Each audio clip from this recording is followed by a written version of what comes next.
What a devil of a hurry they were in! I knew I should never catch up with them. The beautiful ruins of Reims soon spread beneath my right wing. My machine was certainly not as fast as either Lufbery's or Campbell's. I continued to hang back far behind my formation. The lines of the enemy were approaching, and Lufbery, my only salvation as it appeared to me, was at least a mile ahead of me.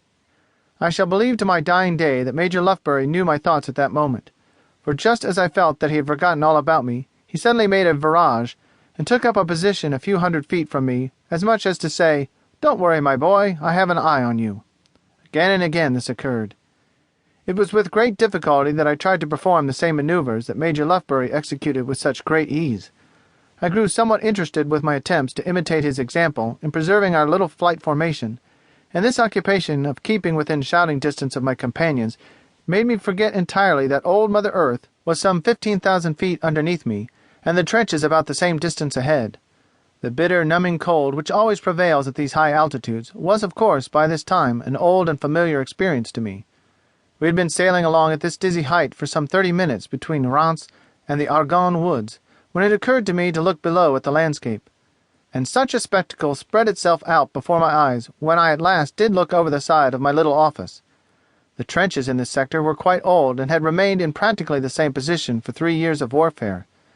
To my inexperienced view there appeared to be nothing below me but old battered trenches, trench works, and billions of shell holes, which had dug up the whole surface of the earth for 4 or 5 miles on either side of me.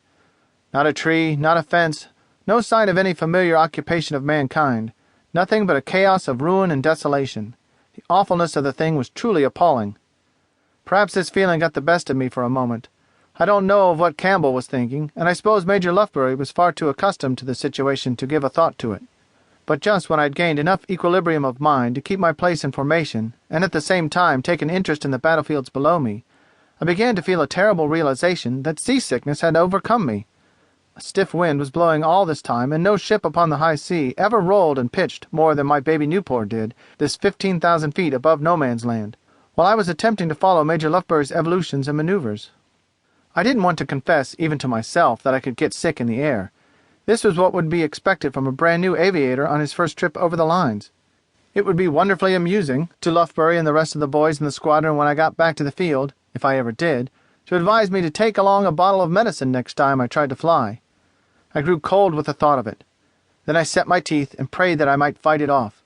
I determined to look straight ahead and fly straight ahead, and to concentrate my whole mind on the task of sticking it out, no matter how I felt. I had hardly got control of myself when I was horribly startled by an explosion which seemed only a few feet in my rear. I didn't even have time to look around, for at the same instant the concussion caught my plane and I began to roll and toss much worse than I had ever realized was possible. The very terror of my situation drove away all thoughts of sickness. In the midst of it several more shocks tipped my machine, and repeated sounds of nearby explosions smote my ears.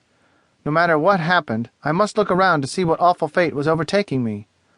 All that I could see were 4 or 5 black puffs of smoke, some distance behind and below my tail. I knew what they were right enough. They were Archie. They were 18-pound shells of shrapnel which were being fired at me by the Germans, and the battery which was firing them was only too well known to me. We had all been told about the most accurate battery that Allied aviators had met in this sector. It was situated just outside the town of Sweep, and there was Sweep down there just under my left wing.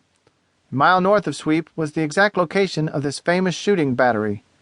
I looked down and picked it out quite clearly, and I knew they could see me and were seeing me much more plainly than I was seeing them, and probably they had quite a few more of those shells on hand which they were contemplating popping up at me.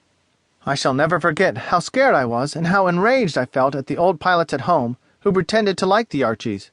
The latter were bursting all around me again and were terribly close, and I felt a vengeful desire to get home just once more in order to take it out on those blasé pilots, who had been telling us newcomers that anti-aircraft guns were a joke and never did any damage. They used to count up the cost of each shell at $5 or $10 apiece, and then figured that they had cost the German government about $1 million for their morning's amusement in flying over the Archie batteries with never a hit. And I had been fool enough to believe them. Any one of those shells might happen to hit me just as well as happen to burst 100 yards away.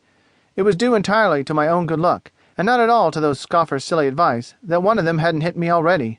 I was more indignant with the boys who had been stuffing me with their criminal wit than I was with the Boche gunners who were firing at me. Never before did I, and never again will I, quite so